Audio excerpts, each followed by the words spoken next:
Hello, everybody.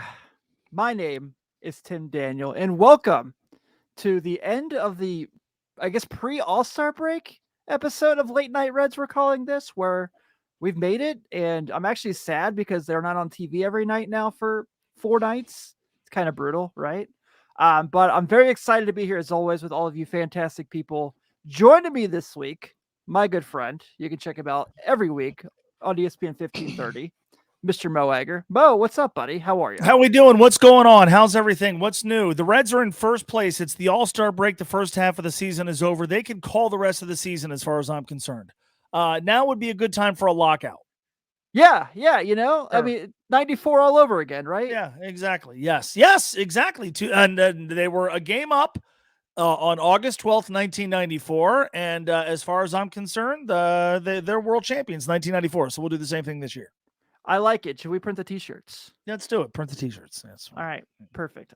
So I definitely would obviously have you on here to, talk about the Reds. Yeah. But mostly I was really curious to get your thoughts on this new hip trend on the internet called Threads. I understand you remember?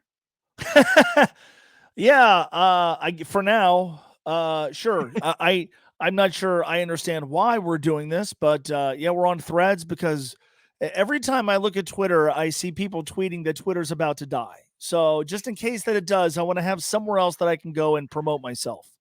Yeah. And so now we're on Threads at Mo Egger. The same, just incessant self promotion, just on a different social media platform. Exactly. Yeah. That's what it's all about. It's just excessive self-promotion, right? Mm-hmm. Yes. Yeah. Yes. Are you on Exactly. Threads? I unfortunately am. Yeah, Oh boy. unfortunately I am. Oh So, man. Wow. It's nice to yeah. have you with us on Threads. Mine was pure FOMO because I don't know any better. For me, wherever the audience goes, I have to go there. So if they're on Right. Threads, I'm on Threads now. So let's if they bring back MySpace, somewhere out there is my MySpace page from 2003.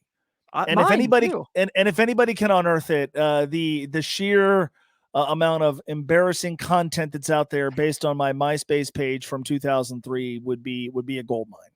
Yeah, I was in the 8th grade, so Lord knows what my MySpace page would look like. I was not in the 8th grade. Yeah. So actually, shout out good friend Steven Offenbaker stopping by to talk about the legendary sports talk personality Mo Egger. Love to see it. Huge. Good friend Steve. So Mo, like we said, we kind of kicked this off. The Cincinnati Reds are in first place in National League Central at the All-Star break. Yeah. Let's just think about that sentence here. 91 games into the season. This team last year had this team going into the year, their over-under was 66 and a half, and they're already 16 wins away from 66, playing through 91 games. They're in first place. I know the Central is what it is, but if someone had told you right before opening day when the Pittsburgh Pirates come to town, the Cincinnati Reds are going to be in first place at the All-Star break, and the St. Louis Cardinals will be 14 games under 500 and more than 10 games out of first, what would you have believed more? I guess I would have believed the Cardinals would be bad because at some point in our life it was going to happen, right? At some point in our life, the Cardinals were going to be bad. No, I mean, I would have believed neither. Not that I thought the Cardinals were necessarily going to be good, but you would have had a hard time convincing me that the Reds would be in first place and be in first place 9 games over. I know they're setting about an 88 or 89 win pace, so it's not like they're threatening to win 100 games or anything like that. But it's all right. Is the division so bad that they're a game above 500, 2 games above 500, something like that? And somebody has to be in first place. No, I mean they've got a good record. They've got a good team. But relative to where we were a year ago, and I think relative to everybody's, preseason expectations, where this team is, and, they were basically a big hit away from maybe going in 3 up of Milwaukee going into the break. That would have been awesome. Relative to what I think most of us thought our best case scenarios were for this season, where they are right now it's remarkable. We've seen surprisingly good Reds teams before. The 2010 team was better than anybody ever would have imagined. 1999 sort of came from out of left field. They won 96 games. Maybe even to a degree 1990, although I certainly will counter the assertion that nobody expected them to be very good, because I was around that time, and there was a belief that if everything came together, that team could be okay. They had a bunch of guys who had been a part of second place teams. This is unlike anything I've seen, and the fun part about it to me is it feels like it's the start of something, right? Yeah. Maybe they don't win the division. Maybe they don't make the playoffs. I certainly think they have a good chance. But I think regardless of how the next 2.5 months play out, we're going to feel really good about the direction the Cincinnati Reds are going in regardless. And that to me is a lot of fun. Yeah, I mean, last year you look at like we're complaining about, well, how is this team going to somehow win baseball games? And now we're sitting here complaining like our biggest issue is why is Kevin Newman batting against right-handed pitching? I mean, like I would trade that in Sure. 10 times out of 10. You know what I mean? You know, and this year has obviously there's been so many moments, right? And it's just been so much of like, obviously all these young guys coming up, Matt McClain, who looks like he's been in the big leagues for 7 years. You know what I mean? Yeah. Like, and Yeah.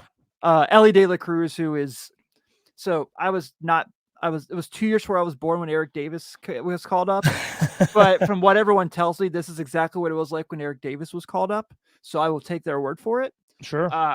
And you know, Andrew Abbott being tremendous, and like Will Benson, who like has a terrible start to the year, goes to Louisville, comes back, and all of a sudden is, you know, an on-base machine.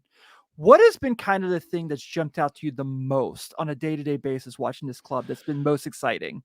I think it's the way in which they play. You know, there are those of us of a certain age. I love home runs, and certainly this team has hit a bunch. Unfortunately, they didn't hit one today, but they've hit a bunch here over the last 3 weeks. But I think more than anything, they play the brand of baseball that I grew up loving. You know, Same. as a kid in the 80s, and I don't want to date myself, and there's nothing worse than a guy telling you how great things were back in the 80s. I used to love to watch the St. Louis Cardinals play because I used to think, God, that they're annoying, man. Like, guy gets on first, he's stealing. They take extra bases. Then they had a team that was built around this big, spacious ballpark they were in. They had AstroTurf, but it felt like if a guy was on first base, but before you blinked, he was going to be on second base. And if there was a hit, he advanced to third, and they forced the defense constantly to make mistakes. Not quite to the same degree, but this team kind of reminds me of at least that brand of baseball where, you know, they might not have a lot of great hitters, although certainly they have a lot of guys who are having really good seasons, but the way in which they play sort of amplifies the overall ability of the offense in the fact that they steal a lot, they take extra bases, they're aggressive on the base paths, and sometimes that's going to cost you, right? I think, you know, I've compared it to watching Steph Curry play. Steph Curry takes some shots that I'm sure Steve Kerr wants to pull out his hair, but you live with it because he's Steph Curry. And with this team, all right, so they might get a guy thrown out at third, or they might get a caught stealing, although they certainly haven't gotten a bunch, or they may make an out at the plate because they're running on contact, but you live with it because it fits. It fits in with the overall offensive philosophy. That to me, more than anything that any individual player has done, and there have been a lot of, you know, awesome individual contributions and moments here in the first half, but the way in which they play, the way in which they force the issue with opposing defenses, the way in which they, you know, just, they've got to be so annoying. And I think I talked to Sam LeCure about this on my radio show on Friday. The recent home run surge, you know, he said is a byproduct of the fact that pitchers are worrying about a lot of different things when they face the Reds. It's not just the hitter. It's keeping the runner close. It's keeping the guy on first from getting to third. It's understanding that if the ball is put in play, the Reds are going to force the issue. I love that brand of baseball. It's really fun to watch. And for this team, at least so far, it's been effective. Yeah, it has. And I think like you talk about, there's just so many different contributing factors, like you mentioned. So I was at the game when the 10th in a row when they beat the Rockies that Tuesday night. Took my wife and daughter for her first game, and just like kind of just watching Ellie that game was my first time seeing him in person. And he has that situation, he gets on second base, and you could tell the reliever's like all distraught and throws him to center field. It's just like so fun to see. it kind of made me think. I was talking about this with my buddies today, and you would appreciate this more than just about anyone with your career job, your job for your career. So, like 7 years ago in Cincinnati, the city itself, we were through the roof excited that the Reds had Billy Hamilton for speed and the Bengals had John Ross for speed, right? It was like, okay, what else do they bring to the table? And it's like, Yeah, well, speed. And right. now on the Red side, you have Ellie De La Cruz, who's like a 17 tool player, and Jamar Chase, who's a top 3 wide receiver, who are very fast dudes that you're Mhm. excited about their speed, but also bring you way more than that.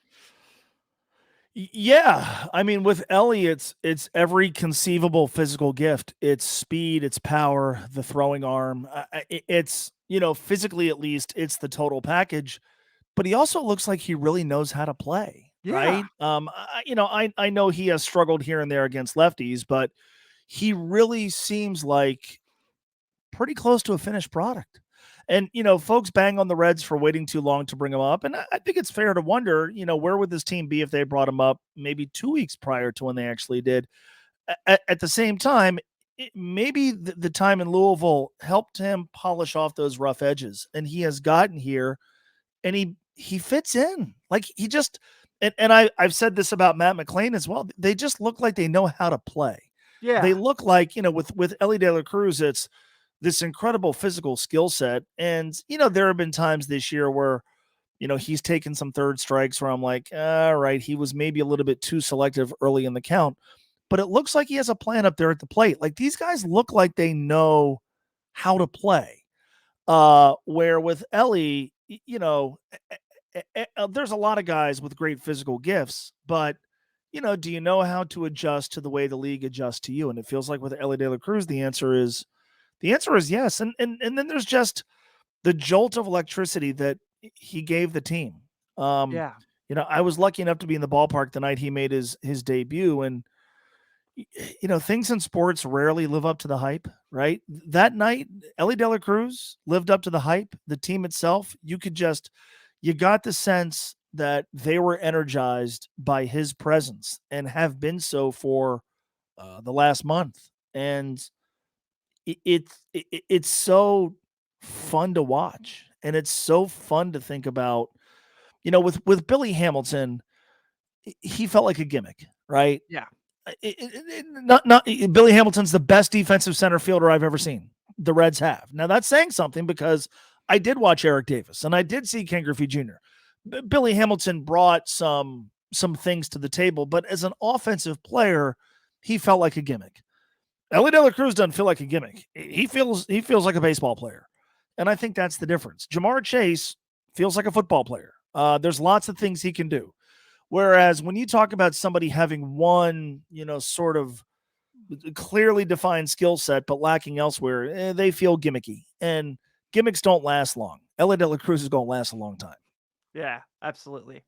One of the things that you talked about quite a bit on your show this year that like I was just like pumping my fist, like agreeing with you, like at my desk at work, was this whole Joey Votto conundrum of like, well, he's going to ruin the vibe, which is the most unbelievably stupid thing I've ever heard in my life. Where do you know where that comes from? No, I so like I thought Because I'll hear people. Well, the Reds got to make a trade. Well, they don't worry about the guy that they trade for. We're ruining the vibe. right. Nobody worried about Matt McLean ruining the vibe. Like, is Joey known for having like this sourpuss demeanor where he walks in and he's like a black cloud or a wet blanket? Like, where? I've never gotten the explanation where that came from, but you heard it, and I certainly have heard it as well. Yeah, it's weird to me because like I don't know. I have friends who work in other towns who like have guys who are like legends that are nowhere treated the way that the fan bases treats Cincinnati treats Joey Votto, and it's just fascinating to me. Yeah. And I get a lot of it is like the oh well, like if the runner's on second base, and it's like, look, if he's got Derek Dietrich behind him, do you think someone's going to throw him a fastball down the middle of the guy on second base? Like, I'm sorry, the answer is no. But what I was getting to with my question was obviously he's definitely not ruining the vibes, but we Mm-hmm. kind of saw this obviously in 21, post All-Star break when he got really hot there and was awesome. 22, Mm-hmm. obviously, he had really good stretches before he got injured. I know the numbers don't look great, but there were stretches there where he played really well. Yeah. What we're seeing now, and I know these last 4 or 5 years of Joey Votto have probably been the most fun he's been to watch as far as like a personality. Yeah. But just seeing the way that he kind of evolves more and more, like what jumps out to you in that form? As someone who talks about the Reds on a day-to-day basis for your career, what about Joey jumps out to like his evolution now that we're in year 17 with him? That he really strikes me as someone who is very comfortable with who he is and very comfortable in his own skin and very comfortable kind of letting you know who he is. And also somebody who he just has to fit in now, right? Like so much was asked of him even before the contract, right? I mean, that 2010 team was really good, but Joey had an MVP year. And if he doesn't, I don't know if they win the division. Yeah. And so for so many years, Joey had to kind of carry the load, and in many years he carried a heavy load and the team was terrible and through no fault of his. Now it feels like all he has to do is fit in, right? Obviously we would love it if over the last 70 or so games Joey put up ridiculous numbers. That would be awesome. But to me it's just he can just kind of be a cog now, and he really seems happy being that guy. Right? He really seems happy. Just, you know what? I just got to show up and play first base. And there's other guys on this team worth talking to. And there's other guys on this team who are maybe better than me. And that's good. I mean, I wrote a piece 2 years ago that the version of Joey Votto we saw 2 years ago is my favorite ever, because I love these sort of screw it, gripping and ripping and try to hit home runs Joey, who is starting to show more of his personality. He's, the reality with Joey Votto is this: he is one of the best players the Reds have ever produced.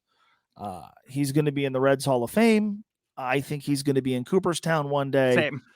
I certainly believe the number 19 should be retired, but unfortunately, he is the best player that they've ever had who's not really connected with winning. All of the other franchise icons, and I'm not even talking about Hall of Famers, but the most popular players, for the most part, in Reds franchise history, they're connected to some level of team success. Barry Larkin was on a World Series team. Eric Davis, the coolest baseball player ever, hit a 2-run homer off Dave Stewart when I was in the 8th grade in the first inning of Game 1 of the 1990 World Series that I'll never forget. All those guys from the 70s, the most revered names you associate with winning. With Joey, you really don't. Now, that's not his fault, but I want this team to have some measure of large-scale success for a lot of reasons. But near the top of the list of reasons is I'd like for Joey to be connected to success, team success, to winning. And this is, there's going to be some conversations about what lies in store for him after 2023, but there's a very good chance this is his last chance. And I think he gets that. I'm not sure he's a guy who's really too concerned about his legacy, but regardless of where he's playing or if he's playing next year, he's kind of running out of chances.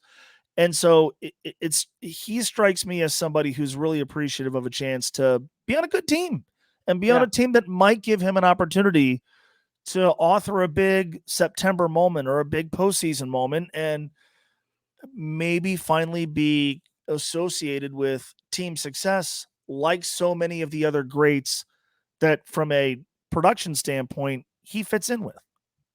Yeah, I agree. And you mentioned earlier Eric Davis being the coolest baseball player of all time. If you talk to Eric Davis now, he's still cool as hell. There's just no way he's never not cool. About 5 years ago, I'm at the Holy Grail.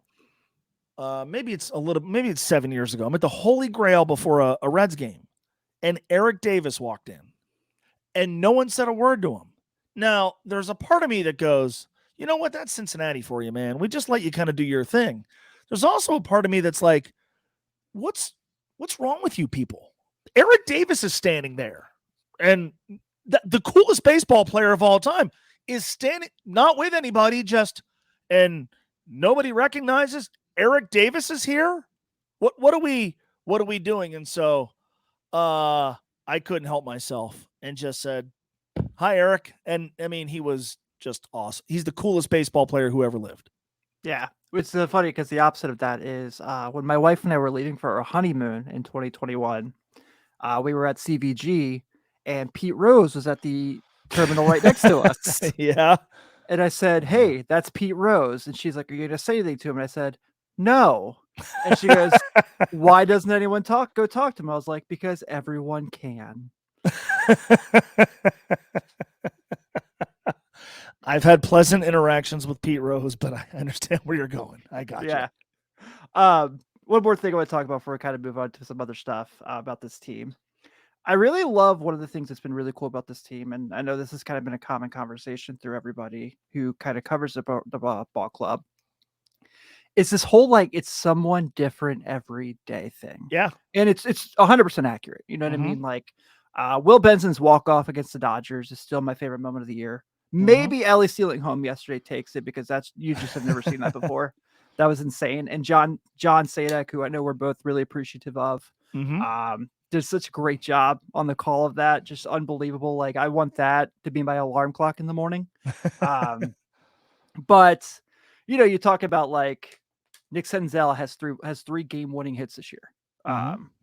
The other day he kind of had his Peter Warrick Kansas City Chiefs moment, right? Like Yes. Good call. Yeah. this is what it kind of would have felt like. I think Nick Senzel Peter Warrick might be a great Bengals Reds comp. Come to think of it, well, that's a story. That's a show for another day. But Mhm. Nick Senzel had that moment, and Joey's obviously had his moments, and Ellie's had his moments. Jonathan India, who I know has been up and down, has had these like terrific things.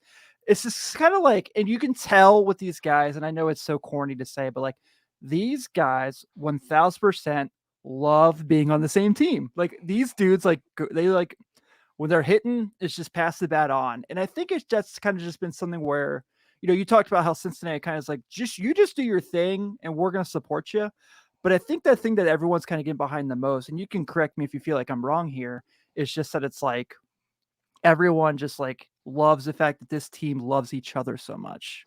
Yeah, my favorite night of the season was the Ricky Karcher game against Kansas City because I mean they're playing this extra inning game. They're up by a run. Yeah, the goofy rule means the other team in the bottom half has to start with the tying run on second base.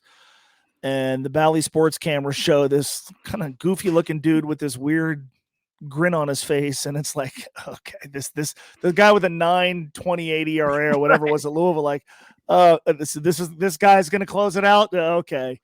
And I mean, it was so amusing in real time. Just he couldn't throw a strike. Meanwhile, the Royals are collecting pitch clock violations, and the manager's coming in. I mean, but they won the game. And so he does this interview with Jim Day, and the most surprising person in America might have been Ricky Karcher, but all of his teammates hung around for it. In this completely organic, and Ricky Karcher has since been DFA'd. I don't know if he'll ever pitch for the Reds. I don't know if he'll ever pitch in the big leagues again. Yeah. I'm not sure he should. But what was so striking to me was how excited his teammates were for him. Um, and perhaps understanding that like this, I mean, he got sent down the next day. Like this might be it for this kid. Like this might be the pinnacle for Ricky Karcher. And they all, were they kind of making fun of him? Sure, but that's okay. They were more than anything, just enjoying him getting a moment. Yeah. I've watched sports for a long time, man. You can tell when those things are contrived, and you don't usually see such things. You could tell those guys were really, really excited for him. That's my favorite moment of the season. Ellie doing what he did on Saturday is a very, very close second, but a lot of all year long, people have remarked like, God, these guys are so much fun. They're so likable. There was no better illustration of why we say such things than that night in Kansas City, because of just how the guys just seem to enjoy watching one of their teammates, a guy who had been their teammate for just a couple of days and would not be their teammate again in 24 hours, watching him get his moment. Those things, you can, I can at least, I can tell when those things are not Right. real. That night was real, and so far at least reflective of my favorite moment of the season. I absolutely love when he has this post game interview. We obviously know the holy shit thing, Yeah. and Jim Day just look at the camera, just like Yeah, was like an all time moment. Just so cable great. TV, man, the rules are Yeah. different, right? Yeah, Yeah. but they're you really, I've watched baseball now for almost 40 years. You can tell when a team has legit chemistry. And by the way, I mean, who knows if it's going to be this way next year? Who Right. knows if it's going to be this way in 2 years? I mean, the fun thing about this team right now is like they're all sort of making the same amount of money. Well, money changes things. So, who knows if it'll be this way in a couple of years? But it's this way now. And it's really fun to watch. You more than any other sport, if you're a slightly more than casual fan, you spend pretty much every day for 6 months with a baseball team watching them, right? It's Right. not that way in the NFL. It's not that way in college basketball. It's not that way in the NBA. After a while, you can tell, like, all right, are these guys in it for each other? Or are they in it for themselves? Are these guys like, do they really love playing for each other and with each other, or are they, and with this team, it feels so genuine, and as a fan, it makes the experience of watching them every day so much more fun. Yeah. One of my favorite conversations I have with you over time. I've been lucky to know you for a while now. One of my I favorite wouldn't say lucky. Yeah, well, you could say the same thing about me, So, um, one of my favorite conversations I have with you, whether it's just on any sport in general, it's just about like what you hear and see in broadcasts of games. Mhm. And you and I talked about Mike Breen before and how we both feel like he's the greatest NBA commentator of all time. Mhm. We've talked about different things. And you like I said earlier, I know you and I have both shared admiration for John Sadak in the past and how much we enjoy Yes. how good he is at his job. Mhm. And Tommy Thrall is incredible on the radio. He's just so good. Fantastic. Mhm. Do you feel like the Cowboy has just been like has not had a flaw this year? I feel like every time I listen to Brantley, he is perfect on broadcast. He's always been good. Like, I'm not trying to Yeah. say this is some new thing, but like this year, listening to him when I'm in the car and he's like got his like couple innings or he's like calling a moment, I feel like he is nailing every moment. Maybe that's just how fun the team is, but he has been so damn good this year. I feel like I was thinking about this because I listened to most of today's game on the radio, which was Tommy Thrall and Chris Welsh. And I feel like, and I thought to myself, Chris, for my money, Chris Welsh should get the Ford C. Frick Award one day. He's been doing games for 30 years here. The Ford C. Frick Award in Cooperstown criminally overlooks color analysts. Chris Welsh is awesome, and Jeff Brantley is terrific as well. But I kind of said to myself, like, Chris seems reinvigorated, right? And how could you not be, right? Especially if if you called all those games last year, especially if you've been behind the microphone for so many seasons where by this time of year they were just playing out the string. And now these games themselves matter. Like last year in July, the games didn't matter. So when the games matter more, the finer points of them matter more. And who better to talk about the finer points of these games than Chris and Jeff and Barry Larkin? And I think those three guys in particular have. I think this team has helped bring out the best in them, because I feel like the quality of the teams themselves have made those three broadcasters, Tommy and John, I think are sort of in a different category, because play-by-play people are they're asked to do different things. But I think with Chris and Jeff and Barry, the finer points that they talk about matter so much more, and they almost seem to understand it. And it feels to me like this team has brought out the best in them.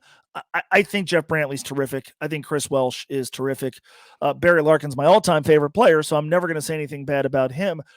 He feels like he's really, and it's, to be quite honest, I think it's taken a little while. It feels like he's developed a really nice chemistry with John, and I think John has really settled into the role quite nicely in a gig that was not easy to move into, and obviously the same for Tommy Thrall. Tommy at least had the runway of being around while Marty was still here. John was thrust into a pretty tough situation a couple of years ago, replacing Tom, broadcasting games remotely, working with 3 different partners. And I think he has really settled into the role quite nicely. And he calls the game like a fan. He calls the game. He genuinely sounds like, man, there's no place I'd rather be than at this game. I think we are really, really lucky. I revere Marty Brennaman. I like Tom a lot. Tom's always been good to me. I thought Tom did a nice job calling games, but the folks that are calling games now are doing a really good job. And your point about Jeff Brantley, I've agreed with it. He has been terrific. Chris Welsh and Tommy Thrall today had a conversation about Wade Miley, who obviously pitched very well for the Brewers today against Cincinnati. And Chris was just talking about why Wade works so quickly and what the ancillary benefits to that are. And it was so good. And Tommy threw him the right questions. And John Sadak does that very well as well, where, they were talking about Ben Lively early in the broadcast today. And John asked, Jeff Brantley, a question about all right, when Ben Lively's at his best, what do you see? And the broadcasters the Reds have, nobody goes on Twitter to talk about how good announcers are. Broadcasters the Reds have are really damn good. They're very good. Yeah, absolutely. And everything you said is spot on, man. I think Barry's gotten so good. Like, for those who listen to Xavier basketball, Byron, Barry's brother, is tremendous. Awesome. It's just incredible. And top 5 all-time nice. Yeah. I think Barry, dude. Yeah, I think Barry 2 years ago sounded uncomfortable. If I'm being totally honest, I thought he sounded uncomfortable, and you can get why. He had done games before for ESPN, but not. I know he doesn't do most road games, but not 10 games in a row with a guy that he had never worked with, and it's tough. I mean, I feel like he sounds so much more comfortable. We also get some unintentionally hilarious moments, like John Sadak trying to explain Perfect Strangers to Chris Welsh on a broadcast the other night, and I kind of enjoyed that. So I think we've been lucky with regard to as an MLB.TV subscriber. Oftentimes, what I do is I put on West Coast games while I'm kind of preparing for the show the next day or whatever. I know bad baseball broadcasts. We don't have bad baseball broadcasts here. No, absolutely not. We're definitely lucky there. Want to get to a couple things here real quick. So want to announce, obviously, for those who keep up with the MLB draft, the Reds did select Wake Forest pitcher Rhett Lauder today with the 7th overall pick, the 2023 draft. I don't have analysis for you folks. I just had to make sure we pointed this out because it was news. But his numbers look amazing. So very, very excited to see what Rhett Lauder can bring to the ball club. I don't think the Cincinnati Reds have ever had a player named Rhett.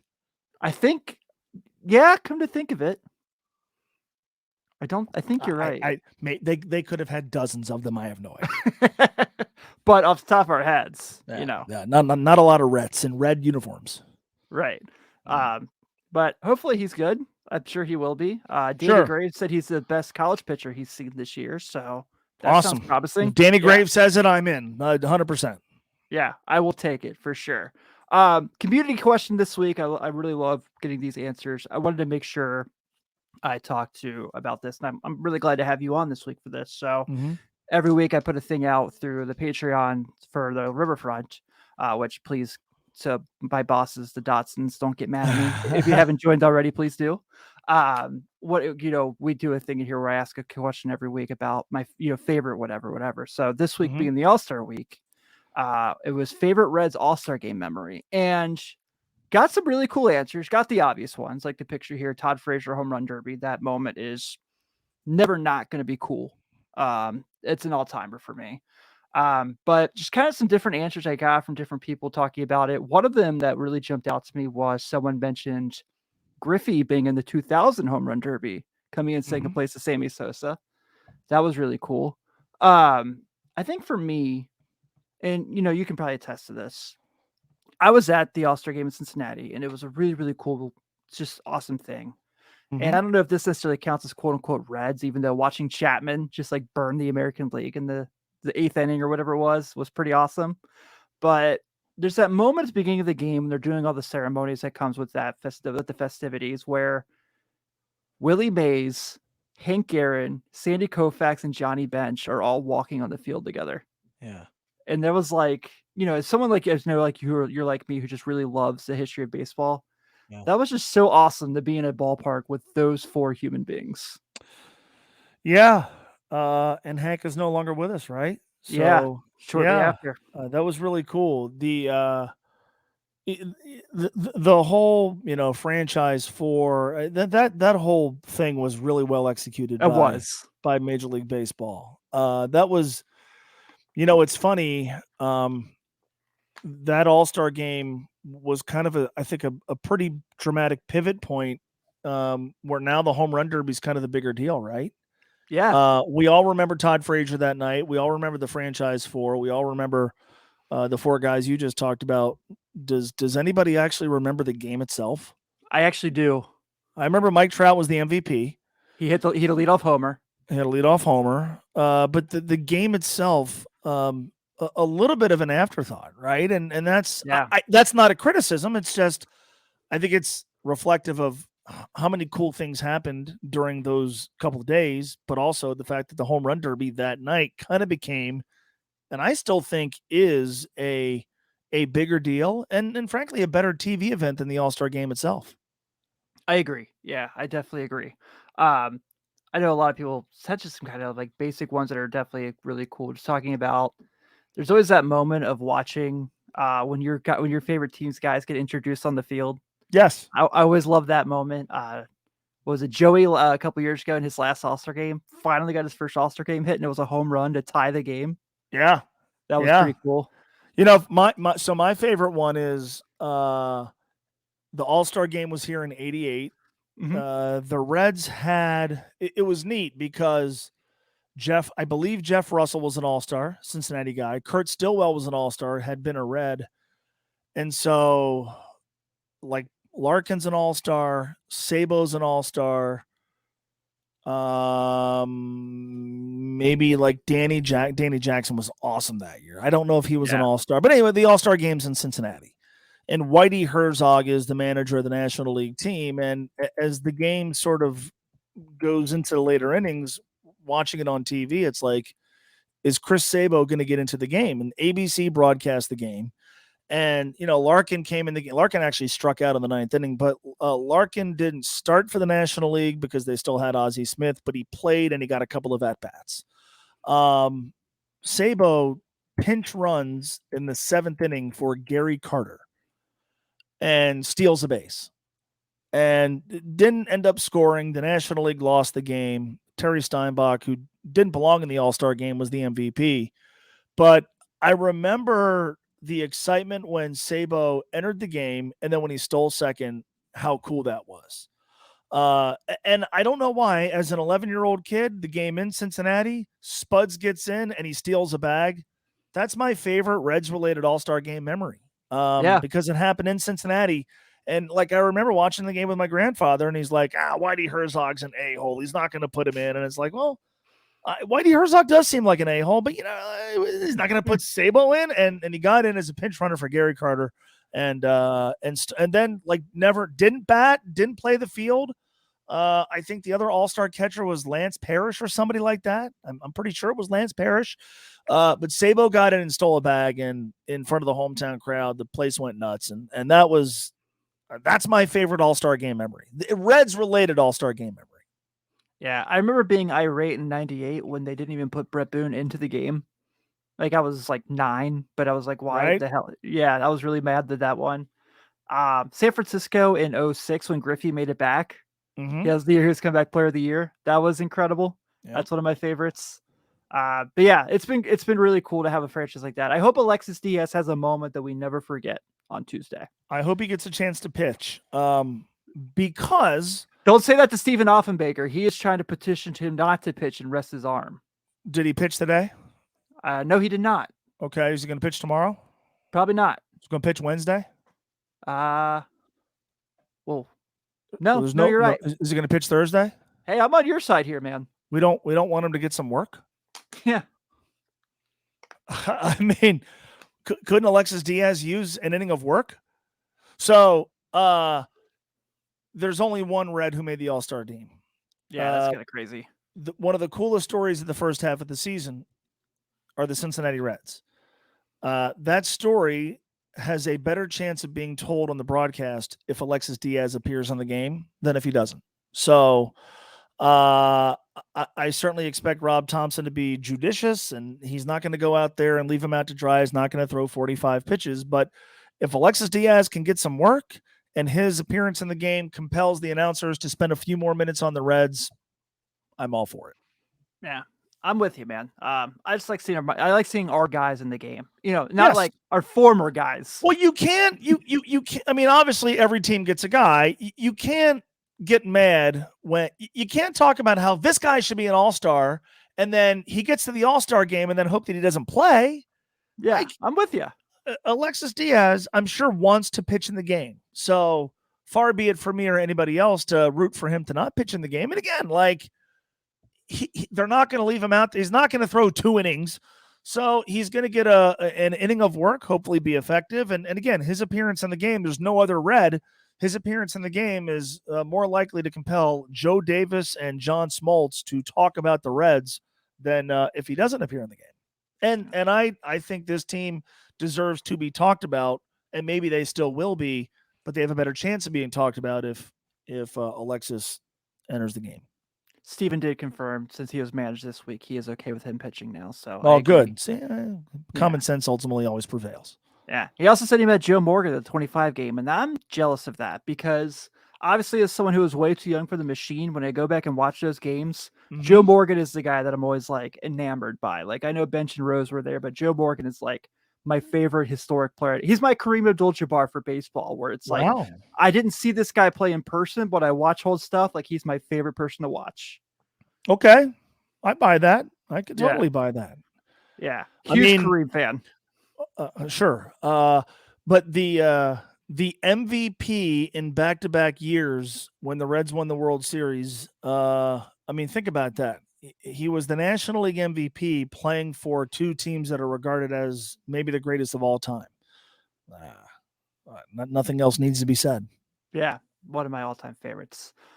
So last segment I want to do before we get out of here, and this is obviously when the game does pick back up on Friday, we have Reds Hall of Fame induction weekend, and two of my all-time favorites are getting inducted to the Reds Hall this weekend. That's Bronson Arroyo, or as the late great Doc Rogers used to call him, Bronx on Arroyo, because he was always on fire. And Danny Graves are being inducted this week. And kind of real quick, I just want to get your thoughts on that. Obviously, we knew Bronson was deserving, had an unbelievable career here. Danny Graves had some controversy too, not off the field, but being in the Reds Hall of Fame that a lot of people were kind of questioning. But I loved Danny Graves, and I thought he was a huge part of that 99 team's bullpen. It was weird when he was starting in 2002. I didn't love that necessarily. Yeah. But 2 guys who I think have great Reds legacies. I'm stoked that they're getting honored this weekend. Yeah, it's interesting. Somebody on a radio interview said to me, Danny Graves, Reds Hall of Famer, and I go, well, do you believe that a franchise's leader in a significant category should be in their Hall of Fame? And he goes, yeah. I go, well, he has the most saves of anybody in the history of the franchise. Yeah. So why would he not be in the Hall of Fame? And I tend to think the save statistic is sort of stupid, but whatever. They still keep it, and he still had a bunch. And look, unfortunately, he pitched for a bunch of bad teams. I remember the 2003 season when he kind of flamed out and he threw the bird up, but he was a 2-time All-Star. He was a big part of that 99 team, which was really, really good. That 2000 team, which was okay. Danny Graves had an excellent season for that team. And for a franchise that has had no shortage of really good closers, I would stop short of saying Danny was the best, but he's got the most saves. So yes, he should be in the team's Hall of Fame. And Bronson Arroyo, I think that the moment he retired, we all sort of said, okay, right around now is when he is going to get his chance. Durability, reliability, You know, a guy who was on the starting staff of 3 playoff teams. He had the performance against the Giants in Game 2 in 2012, which I'll never forget. And you know, with the exception of, there were always 2 times a year where Bronson would like get his head kicked in and like pitch 2 innings and it'd be awful. But for the most part, like 31 to 32 times a year, you felt like we got a good chance of winning the game tonight because Bronson Arroyo was going to pitch. He never missed a start. And if they could strike from everybody's memory the hat they sold with the Bronson Arroyo wig, that would be kind of cool. But yeah, I mean, if you go over the last 30 years, how many starting pitchers have been better than Bronson Arroyo? Really, frankly, not that many. He pitched here for a really long time. He was a big part of some good teams. Yeah, his Hall of Fame induction is well earned, and I'm happy for him. And one of my favorite all-time interviews as well. Just somebody who's forthright and honest and reflective and just struck me as a really good teammate. I'm a big Bronson Arroyo guy, so I'm thrilled that he goes in this weekend. Also, low-key underrated power hitter. We all remember. Yes. Yeah. What his first 2 starts, he had home runs, right? Yeah. One was in Chicago. Mm-hmm. If I'm not mistaken, and really one of the best trades in recent Reds history. Oh right? My God! Yeah. Willie Mo Pena for Bronson Arroyo. I mean, yeah. Bronson had some really, you know, when he was the staff ace, the team was bad because you don't want Bronson to be your staff ace. But by the time the Reds got good, when you're like, hell, Bronson's our 3 or our 4, that's pretty damn good, and he filled that role really well. Yeah, I know. We had Drew Stubbs on here a couple weeks ago, and he actually talked about a bunch of the guys from that team are going to be in town this weekend for Bronson stuff. So that's going to be pretty cool. That's pretty neat. So hopefully you guys get to see them walking around the stadium this weekend. But Mo, man, it's always so fun to have you on a show and get to talk and just chop up with you. I really appreciate you taking time with me on a Sunday night. As a new dad, I understand how 9 p.m. works, so I'm definitely appreciative of it. But man, thank you so much. And you know, as always, if you have anything you want to plug, when people can check your show out, any socials, threads, yeah. But please, sweet Jesus, follow me on Threads at Mo Egger. I need a lot of Threads followers. You know, I'll do thread. I'm not doing TikTok. So if doing Threads means I don't have to do TikTok, sign me up for it. Absolutely. And also, if we're out here, good friend Pat made sure we had to mention Bronson's JTM commercials. You're 1,000,000% right, my friend. Beef hoagie. The best. Yeah. Mo, always appreciative, my friend. All right, man. Thanks. We're gonna get out. Everyone have a good night. We'll see you next week.